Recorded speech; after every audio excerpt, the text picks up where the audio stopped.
How's it going, guys? Cameron here as Canadian Gamer coming at you with another video. A little bit of a special one here. Today we are reviewing McDonald's Treasure Land Adventure for the Sega Genesis.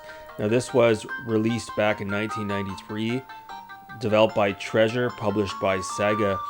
Now what's interesting about this game is originally Treasure, again at the time a little known company, was in the midst of developing Gunstar Heroes for the Sega Genesis, and they approached Sega, I believe, asking for assistance on possibly publishing the game.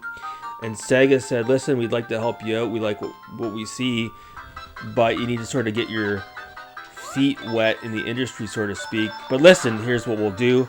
And then Sega said, here, take this IP, McDonald's, and run with this game and show us your skills, and if we like what we see with this, then we'll assist you guys with getting Gunstar Heroes to the market. So yeah, basically what you're seeing here is a game developed by Treasure. Now the game being titled Treasure Land Adventure, I'm sure that was no coincidence. They're probably giving themselves a little bit of a cheap plug there, a stealthy one at that, because not everybody would pick up on that, right? But this game ended up being released 13 days after Gunstar Heroes, so wrap your head around that.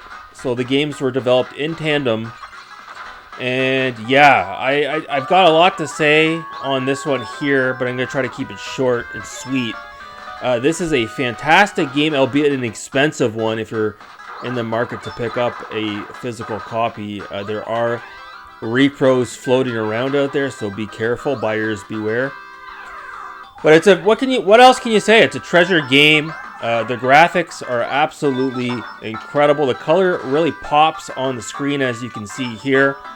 Some of the best music, OST I've heard on the Genesis, really taking advantage of that Yamaha chip. And man, oh man, the game really does play out like a Treasure game.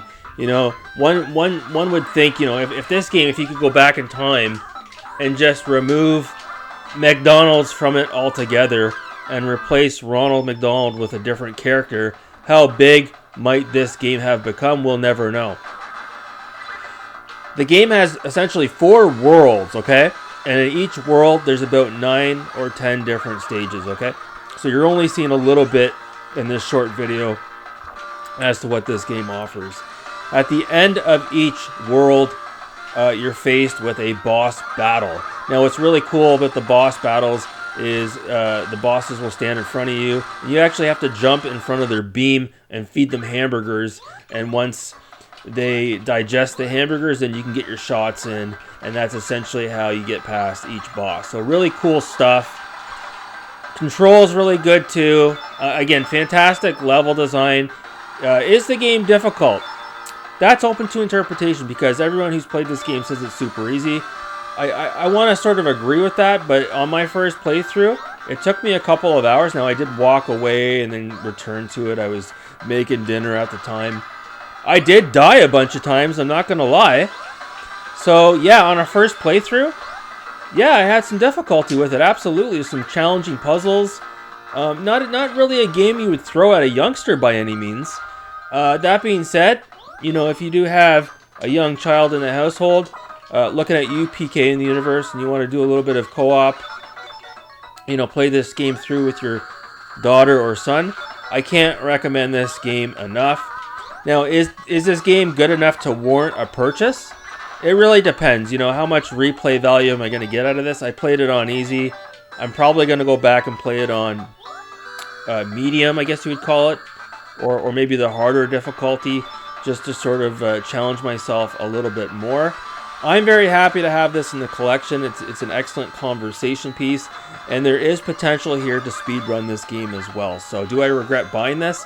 Absolutely not. This game, the best way I can describe it, it kind of plays out like a Castle of Illusion, or maybe a World of Illusion, if you had taken a hit of acid before you turned your Sega Genesis on, and then that's what you're given here. So this is like, again, this is like a World of Illusion on steroids.